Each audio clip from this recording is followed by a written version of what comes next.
कारगिल युद्ध विजय के बाद ताबूत घोटाले को लेकर लोकसभा और राज्यसभा दोनों सदनों में हंगामा मचा हुआ था। 11:28 का वक्त हो रहा था। संसद का शीतकालीन सत्र चल रहा था और सत्र के दौरान विपक्ष के जोरदार हंगामे के बाद सदन की कार्यवाही अगले 40 मिनट तक के लिए स्थगित कर दी गई। प्रधानमंत्री अटल बिहारी वाजपेयी और विपक्ष के नेता सोनिया गांधी अपने सरकारी आवास के लिए निकल चुके थे। कुछ सांसद परिषद में टहल रहे थे और गृह मंत्री लाल कृष्ण आडवाणी समेत करीब 200 सांसद संसद के भीतर ही थे।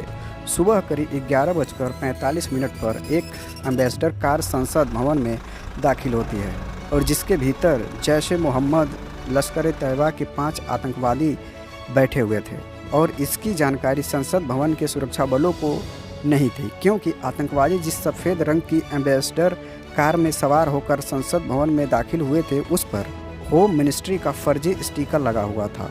संसद भवन के मेन बिल्डिंग की ओर तेजी से बढ़ते हुए आतंकियों की गाड़ी गलती से उपराष्ट्रपति काफिले के सामने आ गई और घबराहट में उसकी गाड़ी काफिले में चल रही एक सिक्योरिटी कार से टकरा गई। उस वक्त दिल्ली पुलिस के असिस्टेंट सब इंस्पेक्टर जीतराम उपराष्ट्रपति के काफिले में कार में तैनात थे।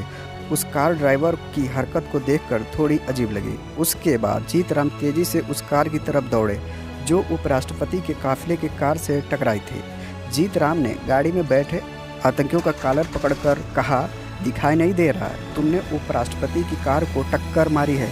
ये सब हो जाने के बावजूद भी आतंकी रुकने का नाम नहीं ले रहे थे। इस पर गाड़ी चला रहे आतंकी ने धमकी दी कि पीछे हट जाओ वरना तुम्हें जान से मार देंगे। अब जीतराम को यकीन हो गया कि कार में बैठे लोग सेना के नहीं हो सकते। कार में बैठे आतंकियों ने सेना की वर्दी पहन रखी थी।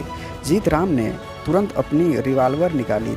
तभी जीतराम को देखकर संसद भवन के वॉच एंड वार्ड स्टाफ उनकी तरफ भागे। जीतराम से मुठभेड़ के बाद आतंकियों कार संसद भवन के गेट नंबर 9 की तरफ मोड़ दी। इस गेट का इस्तेमाल प्रधानमंत्री राज्यसभा में जाने के लिए करते थे। कार थोड़ी दूर आगे बढ़ी लेकिन ड्राइवर सीट पर बैठे आतंकी उस पर कंट्रोल नहीं कर पाया और वो सड़क के किनारे लगे पत्थर से टकराकर रुक गया। अब संसद भवन के बाहर सभी सुरक्षाकर्मियों की ध्यान उनकी तरफ हो गई।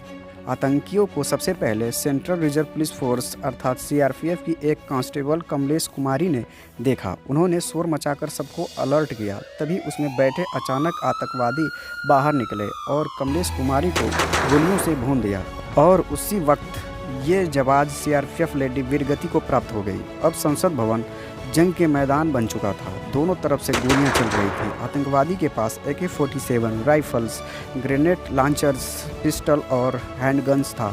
अगले करीब 45 मिनट तक दोनों तरफ से गोलियां चलती रहीं।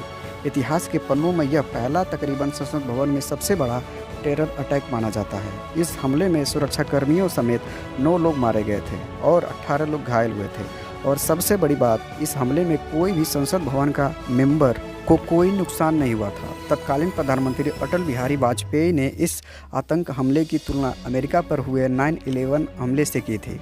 चूँकि संसद हमले से सिर्फ 3 महीने पहले ही अमेरिका में 9/11 का सबसे बड़ा आतंकी हमला हुआ था और देखते ही देखते भारतीय सुरक्षा बलों ने सभी आतंकवादियों को मार गिराया।